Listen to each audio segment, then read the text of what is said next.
Hello everybody and welcome, my name's Alistair and we're going to go through my Warden Ranger build for mod 31. This is without all the new gear pieces. This is using old existing gear, and we will have a little look at what we're going to get. So, starting off, we're going to have a little look at our stats. So as you see here, this is podded.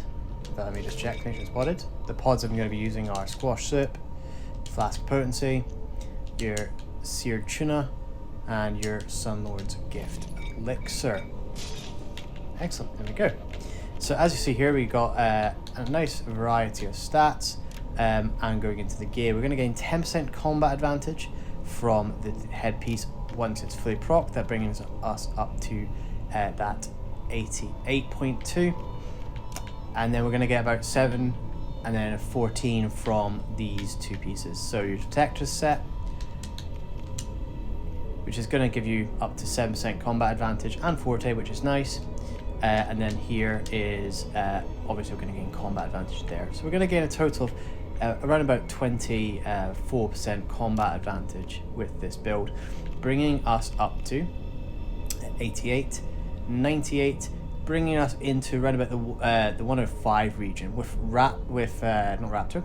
Tutor, with your Flapjack and your other companions that will boost up, plus a little squeezing room to fit in Mountors like Pack Tactics.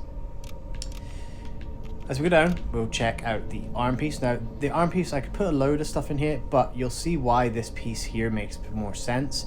I drop my encounter powers in the middle of my rotation, and right now, with the way the Warden is, I can drop 2 encounters in the middle, buffing this and outputting a good bit more damage utilizing this arm piece. The good old faithful perfect set from Masterdean Web Pit. You've got your your Mastercraft for the crit severity. As you see here, got Armor Aegon, Crimson Calamity, Night Fire Sensor, Portable Spelljam for the set. You've got your Crit Strike here. You've got your Encounter Cooldown, which is nice, helps you get your stuff out quicker. Here I've got the this Legendary Ring. Now this ring is quite nice item level, good stats, super useful for my build. I've got this fully upgraded. It's hard for me to get power without it, so it's staying. And I use the Constitution rather than the Forte because a bit of survivability is always going to be nice. As you see here, I'm running 2 Garnets in my fence, 2 Amethysts, and then obviously Forte of a Garnet there. Now, for the new mod, obviously I will run something like the Thay Supremacy, but for now, these 2, Devil's Precision, which there's not much time left on, which is kind of funny.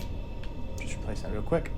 You've got the Celestial Lightning Flash for the stats, and then I keep it with the movement speed for obviously getting around. We'll go to the boons. As you see here, I've got all the sort of regular DPS ones, I've got a few of the damage ones, Forte, and recharge speed. And then up here, I've basically just stacked it a lot more. So I've got Deathly Rage, Death's Bulwark, Bloodlust. A lot of these, not only do they apply damage over time and stuff, or like stats, they also, there's a few of them here that will give me a little bit of survivability or recharge speed. As for the Guild Stronghold, we've got our accuracy, and we got our crit strike, but we're using power this time to make sure we hit that cap with the Raptor group. Defense is always nice to have, and here we have got movement speed. If I'm in a master trial, I'll obviously use Revive Sickness. There is always the boon glitch, which people forget about, which actually increases all your stats by 2,000 ratings. As you see here, all my stats have jumped up slightly by 2,000 rating. So about 2% stats to all your stats with that glitch. You just got to remember to reapply it all the time. Good on to companions. I've got a Trine right now. She works best with this build because I have got I've dumped a little bit of crit strike, and so she gives 2% crit strike, 2% power. That helps bring me up to that nice cap. I've got a couple of Molten Tomes, These are from Mount Hope now, and I've got the Molten Talisman. We've got the combat advantage. I like the permanent combat advantage. I think it's better for overall damage rather than trying to proc things which drop on and off and on and off. And here I have got Raptor, obviously. I have got Golden Cat's Instincts. Now I choose that over my Minsk unless I'm hitting caps. Like if I'm hitting 120 without the cat, then I'll run Minsk. But right now, if I'm not in a full group, I find that the Minsk just doesn't put out as much damage as the Golden Cat does for me. For currently the new trial, I find it's just not outputting as much damage. So that's why I'm running what I'm running. If I can hit the caps, of course I'm going to chuck flat damage comp on. It doesn't hurt the build too much. It's just like 3% lower, I think is what I figured out to be. Neverwinter's Night Disciple, obviously. We got our Batiria's Wisdom, and we got our Wolf's Instincts for that 9% crit severity. Very, very nice. I spent a bit too much on that one. Over here, we have got 1 Cavalry's Haste, 1 Tacticians, and the rest just stats. So we've got Executioner's Covenant, Mender's Covenant, and Executioner's Covenant over here. Every single insignia in here is Dominance or Brutality. I don't think there's even a single one that's not. Yeah, that's right, for the power increase. I've got collars, I've got crit severity, I've got movement speed, I've got encounter powers, I've got rough astral diamonds, and I've got stamina gain. The only one I don't really need is that rough astral one, but that's totally fine. As you see here, these are the mounts, and we shall look at what we are running. We're running Big Piece Hand because it stacks off a physical damage boost. It also just hits a little bit harder than most other mount powers, and down here in the equip power I have accuracy and combat advantage. Now, as you see here, not everybody is going to be able to achieve the build that I have. Obviously it takes a lot of like end game gear, but this is what I run. There are a lot of other builds. Like for instance, sometimes I will swap out to the Shroomwood set if I'm finding it a bit blocky. Now obviously I adjust some other bits and bobs. Oh, there we go, perfect, it's all popped into place. Now that drops my combat advantage, meaning that I would need to run Cat, but it makes the rotation a little bit smoother. It just helps out with that rotation a little bit for the 15% recharge speed that it gives. So what we're going to do is we're going to have a little look now at our rotation. So for the power setups, let me just take that off. There we go. Excellent, there we go. So for the power setups, what I'm having here is I have a Penetrating Arrow and Storm Strike. Storm Strike applies your Storm Conduit, which is nice, helping to keep that procced. But Penetrating Arrow is good because I can move around with it, which is something I really like. Electric Shot for the AoE, massive AoE, lots of damage. It's how I can make this a sort of a mixed target build. That stacks really nicely with Blade Hurricane. This isn't an AoE build, this is a pure single target build, but that with Electric Shot is really nice. Over here we have got our Thorn Ward, our Split the Sky, our Hindering Shot, therefore Hindering Strike, Throw Caution, and Thorn Strike. Down here we have got our Call of the Storm and our Forest Ghost. Now to maximize on your artifact call, you can now use both. They remove the ability to animation cancel, so therefore making the Forest Ghost a 0-second cast time, but it was about a second cast time before, so now we can squeeze 2 encounters in. That would give us obviously the 1000 magnitude for our Forest Ghost, 400 off the bat, and then you're applying 100 per hit basically after that. So just really increasing your damage nicely. Making sure you don't have to switch stances as well. I find that range doesn't seem to benefit from my focused. I don't think when I've looked at it, it doesn't seem to appear to be applying. Now, the feats, they can change a little bit. I'll sometimes change off stuff, change on stuff. If I've got enough combat advantage, I'll run Aspect of the Serpent just to make those transitions, because we obviously do have to switch to range occasionally, just to add a little bit of damage to our thirst sort of few encounter powers. That's going to really help smooth it out when it comes to damage, as you actually lose damage here. Now, as you see, I'm not running a stand switch build. I find it too unreliable for me personally. I forget to stand switch and then I miss out on the damage. This way, it's nice and simple. I find that I'm missing 10%, yeah, but it's not the end of the world. If you've got enough stats with Aspect of Lone Wolf and you can get combat advantage on the boss, which most dungeons you can, the current one you can't, then I'd obviously run Seeker's Vengeance for that extra bonus. Moving down to the feats, we have got our Focused. Focused obviously applying extra damage the longer you're in a stance. Storm's Recovery to get those cooldowns. Storm's Conduit to get that flat damage gain. Crit Severity to go up. Now, obviously, the closer you get to cap, then obviously there's a balance. The closer you get to cap, the less effective stats are. But that also goes for your flat damage boost. So it kind of, like, the crit severity works out to be ever so slightly more, I find. And then Nature's Envoy to buff your Forest Ghost, making it give 15% more damage. That stacks really nicely with your Thirst 3 encounters of 7.5% more damage. So now we've been standing in combat for a little while. Oh, I don't know why I'm overcapped. Anyway, oh, that's why. I can't change that stat. Wait, let me just quickly switch something up here. Yeah, there we go. Much better. Much better. Right. So our rotation is nice and simple. It is your first encounter power, and that encounter power is Thorn Ward, then Split the Sky.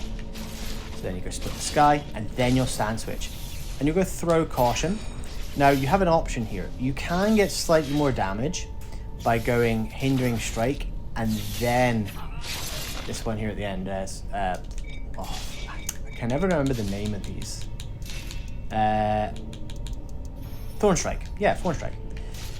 So you can go 1, 2, 3, and then at wills.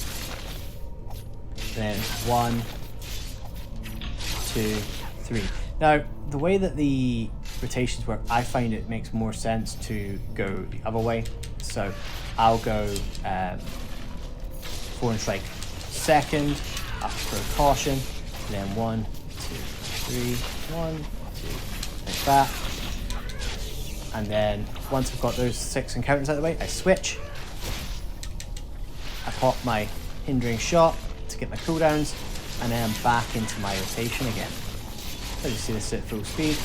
Now this is where obviously you could have a little bit of recharge speed and gain the bonus for it, because it's going to really help you with that that time between your encounter powers. And there we go. And if I switch, pop one of those, just like that. Excellent.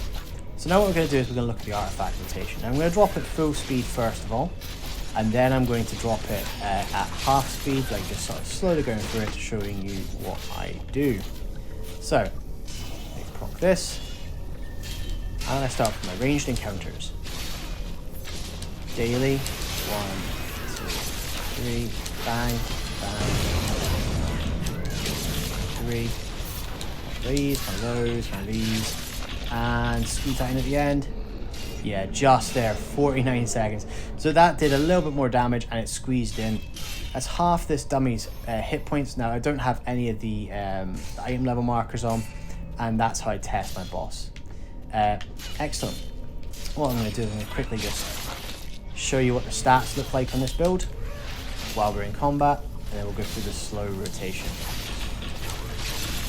Okay, here we go, and stats. So, sitting here pretty at 104.85, 103.3, and 114.8.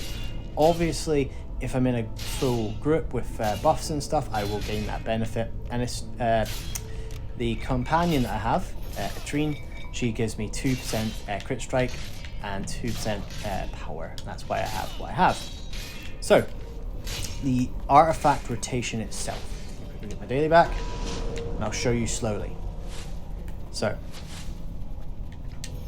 Thorn Ward, Split the Sky, Stance Switch, Throw Caution, then you got your spikes, then you get your Hindering Strike, and then you pop your artifact, then Throw Caution, then your spikes, then your Hindering Strike. Oh, sorry, I actually messed that up. That was my bad. That's actually kind of funny. I forgot to do the daily because it's going so slow. Right, there we go. Yeah, that's fine, as long as it does that. Yeah, sorry about that, guys. Okay.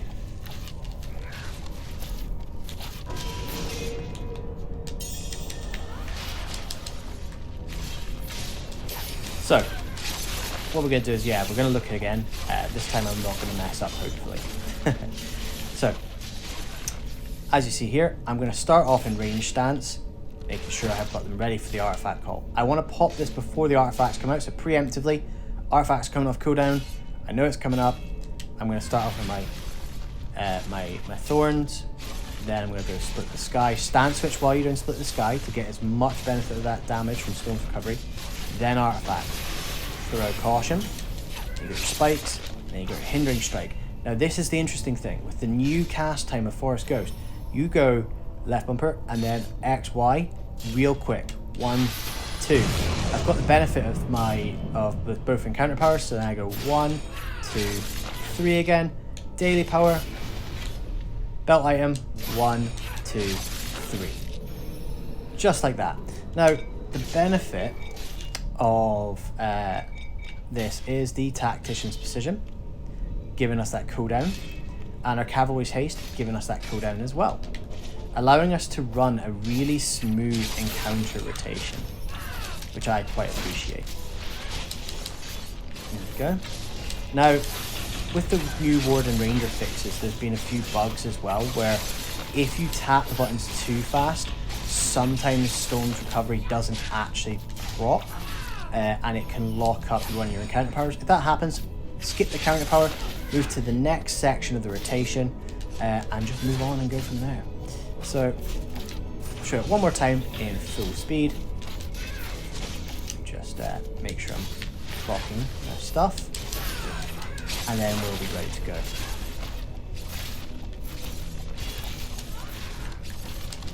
Okay. So, there we go. Alright, so, daily is go. 1, 2, 3, 1, 2, 1, 2, 3. Mount power, 1, 2, and then squeezing that third one right at the end. There we go. And as you see, that's my encounter rotation. It was a little bit clunky at some point there. That's where obviously a recharge speed would come in handy, but obviously we don't have that at the moment because we are not running the recharge speed build. Excellent. So that's my build. That's what I run. That is my encounter rotation. The crutch of it is the powers. You being able to get your Call of the Storm and your Forest Ghost first, Call of the Storm second, is massive. Now it does mean that obviously you're not utilizing anything else past that. So by doing it, I can't do other encounter powers because I have to have a full daily. Words. Words. You can't use your dailies in between. Now, that's because obviously you need a full bar ready for your full encounter rotation for your drop, your artifact call, but also your gear piece. This procs once every 30 seconds, which means it really is for artifact calls. So if, let's say for instance, I need to clear up ads, I need the Storm's ability to give me double my damage, I will utilize it on ads and stuff, and then I will just miss out on this damage. But artifact calls are really important. And so that's when this double daily comes in handy. 1, 2, and then the next attacks all have 100 magnitude extra each, and that's buffed by that 7.5 per. Excellent. And then one last encounter rotation, just for for the heck of it. And we'll go and say goodbye. Alright. So, 1, 2 range power, switch stance, and artifact. 1, 2, 3, 1, 2, 1, 2, 3, belt, mount, 1, 2, and then, oh, squeeze that in right at the end. There we go. Squeeze it in right at the end. Anyway, thank you very much for watching. Sorry I was a bit scatterbrained that one. I hope you enjoyed it. I hope you got something out of it and this can help your build in future. But that's all from me. Goodbye for now.